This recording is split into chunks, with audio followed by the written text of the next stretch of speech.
بسم اللہ الرحمن الرحیم۔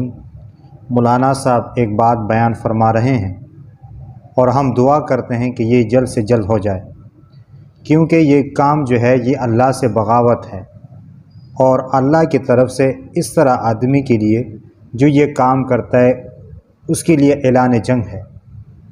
تو ہم دعا کرتے ہیں کہ یہ اس وقت سے پہلے ہو جائے۔ تو اس کے حوالے سے کتنی کوشش انہوں نے کی ہے، ان کی زبانی سنیں تو سنتے ہیں اور پھر دعا کرتے ہیں کہ اللہ تعالیٰ اس کام کو اس وقت سے پہلے نافذ فرمائے۔ ہم آج بھی ایک بات کہنا چاہتے ہیں کہ عدالت کی تشکیل کے حوالے سے ہر چند کے میں نے ایک آئینی عدالت کی بات کی تھی، لیکن جتنا بھی ہم نے محنت کی اور کوشش کی اور مختلف سٹیک ہولڈرز کے ساتھ بات کی، اس تصور پر اتفاق نہیں آ رہا تھا۔ کوئی کہہ سکتا ہے کہ وہ آئیڈیل ہے، اس طرح ہونا چاہیے۔ میں آج بھی اس نظریے کے ساتھ جنگ نہیں لڑ رہا ہوں۔ دیکھیے، جمہوریت ہے، انقلاب نہیں۔ انقلاب میں آپ یک لخت نظام کو تبدیل کرتے ہیں، لیکن جمہوریت میں آپ تدریجی اصلاحات کی طرف جاتے ہیں، تدریجی طور پر آپ اصلاحات لاتے ہیں۔ اس میں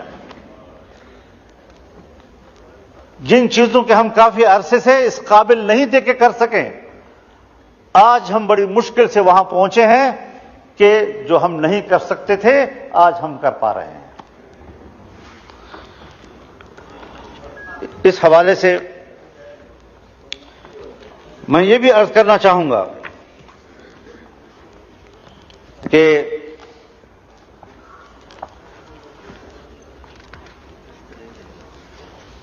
پارلیمنٹ کو ایک بہت بڑا شرف حاصل ہو رہا ہے، اس پورے پارلیمنٹ کو ایک شرف حاصل ہو رہا ہے، اور پوری پارلیمنٹ جو اسلامی جمہوریہ پاکستان کی پارلیمنٹ ہے، اور پاکستان کے عوام جس کی اکثریت مسلمانوں کی ہے، جو دو قومی نظریے کی بنیاد پر ہمارے وجود میں آیا تھا، اور آج وہ فیصلہ دے رہی ہے کہ 2028 کے بعد ملک کے اندر ہر طرح کے سودی کاروبار اور معاملات یہ ممنوع ہوں گے اور کاروبار سے پاک ہوں گے۔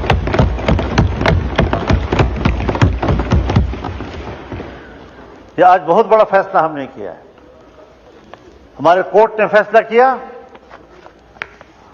1997 میں فیصلہ کیا، لیکن نظر ثانی کیسوں کے نتیجے میں آج تک اس کے کوئی فیصلہ نہیں آ سکا۔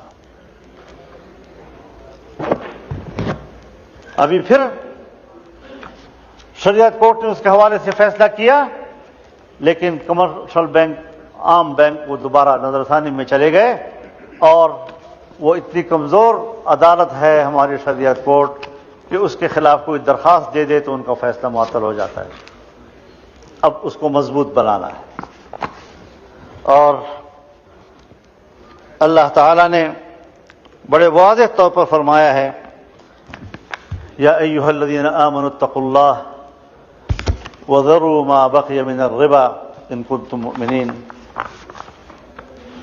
کہ اللہ سے ڈرو اور تمہارے ذمہ جو سود کا کوئی مال ہے اس کو چھوڑ دو اگر تم ایمان والے ہو، اور اگر نہیں کرتے فإن لم تفعلوا فأذنوا بحرب من اللہ ورسولہ، اگر تم یہ کاروبار نہیں چھوڑتے تو پھر اللہ کے ساتھ جنگ کے لیے تیار ہو جاؤ۔ اور مفسرین نے لکھا ہے کہ سودی کاروبار کرنے والے آخرت میں جب اللہ کے سامنے پیش ہوں گے تو اللہ کہے گا تلوار اٹھاؤ، لڑو میرے ساتھ، جنگ کرو میرے ساتھ، اگر تیرے اندر ہمت ہے تو۔ کیا وہ اللہ کے سامنے تلوار اٹھا سکے گا؟ لیکن اللہ اسی پر اس کو شرمندہ کرے گا اور ذلیل کرے گا۔ تو آپ نے مولانا صاحب کی بات سنی کہ ایک اسلامی ملک میں اتنی کوشش کرنی پڑتی ہے کہ اس طرح نظام کو تبدیل کیا جائے، افسوس کی بات ہے کہ ہم مسلمان ہیں لیکن ہم اسلام کے قوانین کو نہیں چاہتے، تو یہ صرف اسلام کا صرف نام رہ گیا ہے۔ وہی حدیث ہے جو آپ صلی اللہ علیہ وسلم نے فرمایا تھا کہ ایک زمانہ ایسے آئے گا کہ اسلام کا صرف نام رہ جائے گا، تو وہی زمانہ ہے کہ ہم اپنے آپ کو مسلمان کہتے ہیں لیکن ہمارا کام وہ اسلام کے موافق نہیں ہے، اس لیے لوگ جو ہے ہمارے اوپر تنقید کرتے ہیں اور ہم سے دور بھاگتے ہیں کہ بھئی مسلمان تو یہ کام کرتے ہیں، کیونکہ مسلمان نے اسلام کو چھوڑ دیا ہے۔ جو اسلام کے قوانین تھے، اسلام کے احکام تھے، وہ مسلمان نے چھوڑ دیے۔